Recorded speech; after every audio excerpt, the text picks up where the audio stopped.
katahom, nagalak nagsakadaman ang iya kahamot, ang bunga sang pagpangabudlay makita mo sa palibot, lain nagid subong kung imo nga mapyaran, naghari na ang kalinong kasadya kag ang katawhayan sa duog nga sang una ginakahadlukan, pero subong kami tanan handa namon ipagsinggitan nga kami taga Banago, proud namon ipadayaw tapos na amon kainit sa gamsa muna ang kabugnaw nga makita sang tanan ang imahe sang Banago nga naga-replika sa kabuhi di sang tawo nga subong nagaagom sang dihamak nga kasadya kag naghatag sang paglaom sa kubos nga pamilya nga hindi ka lang isa kung ang unos man maglabay tungod tanan nga pumuluyo sa Banago gabi nuligay ang imo katahom ang nagdala di sang kasadya nagbutang sang yuhon sa tagsaka mga itsura sang mga pumuluyo nga saksi sang katahom mo kagaang kunan bugay subong sang imo pag-asinso ngirit sang tagsa-tagsa halos di nila mapunggan kay kalipay nga dala mo nagtudok sa among dughan ang tanan nga pasalamat sang imo nga pag-uswag pagbago sang Banago among gid nga ginabatyag ang imo nga katahom malos di na malabawan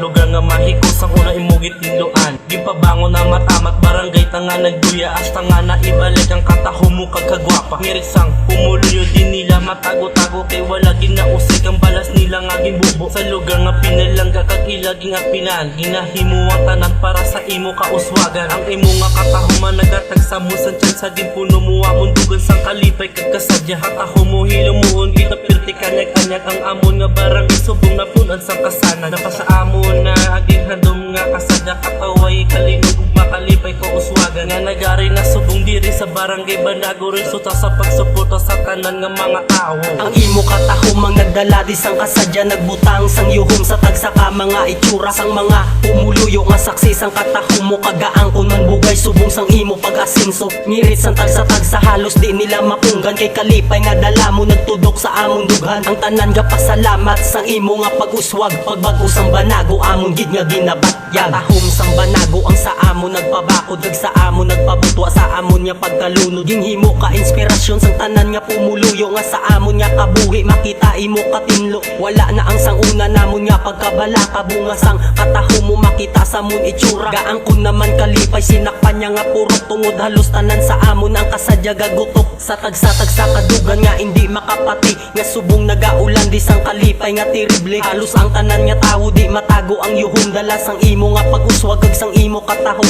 nagapati ang tanan nga ang barangay Banago isa ta sa ginpili kag palangga sang Ginoo kay ginpadalan niya tao kag ginhimo instrumento nga siya naging rason subong sang aton pag-asinso ang imo katahom ang nagdala di sang kasadya nagbutang sang yuhom sa tagsaka mga itsura sang mga pumuluyo nga saksi sang katahom mo kagaang kunan bugay subong sang imo pag-asinso ngirit sang tagsa-tagsa halos di nila mapunggan kay kalipay nga dala mo nagtudok sa among dughan ang tanan nga pasalamat sang imo nga pag-uswag pagbago sang Banago among gid nga ginabatyag ang imo katahom ang nagdala di sang kasadya nagbutang sang yuhom sa tagsaka mga itsura sang mga pumuluyo nga saksi sang katahom mo kagaang kunan bugay subong sang imo pag-asinso ngirit sang tagsa-tagsa halos di nila mapunggan kay kalipay nga dala mo nagtudok sa among dughan ang tanan nga pasalamat sang imo nga pag-uswag pagbago sang Banago among gid nga ginabatyag